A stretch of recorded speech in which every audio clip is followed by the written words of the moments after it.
রাতের অন্ধকারে কেন্দ্রীয় বাহিনীর এক জওয়ান নাবালিকার হাত ধরে টেনে নিয়ে যাওয়ার চেষ্টা করে। উত্তেজিত গ্রামবাসীরা সেই জওয়ানকে ধরে ফেলে গাছে বেঁধে রাখে। এটি হরিপাল বিধানসভার বন্দিপুর গ্রামের ঘটনা।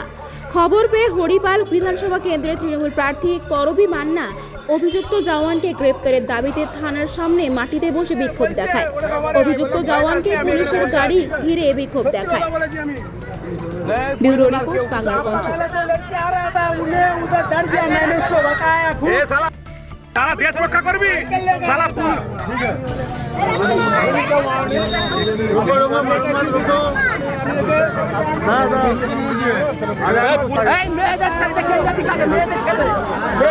কিভাবে প্রকাশ্যে এলো বা লোক কিভাবে বুঝতে পারলো? দেখুন, মেয়েটির অত্যন্ত বুদ্ধিমত্তার তৎপরতার জন্য তার সাথে আরেকটি মেয়ে ছিল সহপাঠী, চিৎকার চেঁচামেচিতে গ্রামবাসীর কাছে ধরা পড়ে এবং পুরো মদ্যপ অবস্থায় ছিল।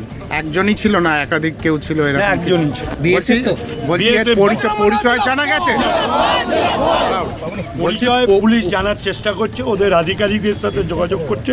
আমরা চাই চাকরি থেকে যেরকম বরখাস্ত হোক এবং তার চূড়ান্ততম শাস্তি হোক। কেন্দ্রীয় বাহিনীরই জওয়ান, তাই তো? অবশ্যই কেন্দ্রীয় বাহিনী, বিএসএফ জওয়ান। আপনারা দলগতভাবে এর কিছু লিখিত অভিযোগ বা আমরা দলগতভাবে সবাই এখানে দলের নেতৃত্বরা সাধারণ মানুষ ছিলেন।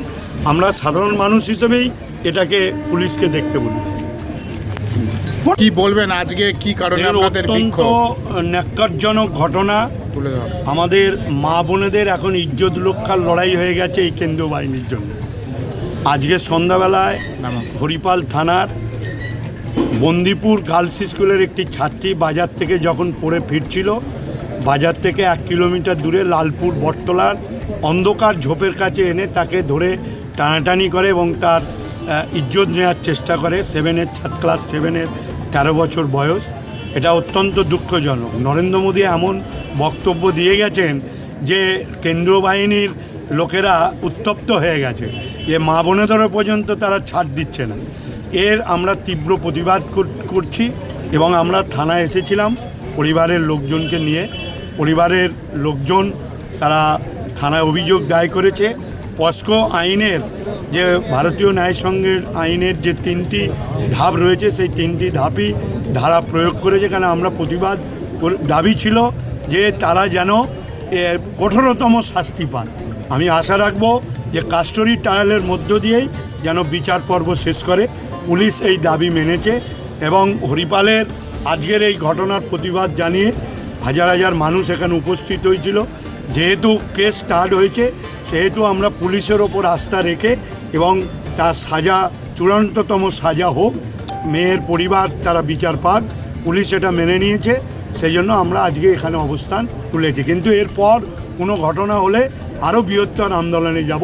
এবং আরেকটি কথা বলবো যে নির্বাচন কমিশন, বিজেপি যেভাবে এই কেন্দ্রীয় বাহিনীকে দিয়ে যেভাবে মা বোনেদের ইজ্জত নেওয়ার খেলায় নেমেছে, অত্যন্ত দুঃখজনক এবং লজ্জাকর ঘটনা। এবং আমরা চাই যে এই দপ্তরের যিনি মন্ত্রী, স্বরাষ্ট্রমন্ত্রী অমিত শাহের আমরা পদত্যাগ চাইছি। কেন অমিত শাহের নাতনির বয়সী এবং যিনি করেছেন তিনি ছেলের বয়সী, অর্থাৎ তার অন্তত উচিত পদত্যাগ করা এই ঘটনা, যেহেতু সে এই ডিপার্টমেন্টের তিনি মন্ত্রী। আর আমরা তীব্র প্রতিবাদ করব। সাথে সাথে বাংলার মায়েদের বলবো, কেন্দ্রীয় বাহিনী যতক্ষণ থাকবে ততক্ষণ একটু সাবধানে চলাফেরা করতে। এই রকম ঘটনা হলে যেন মা বোনেরা রাস্তায় নামে।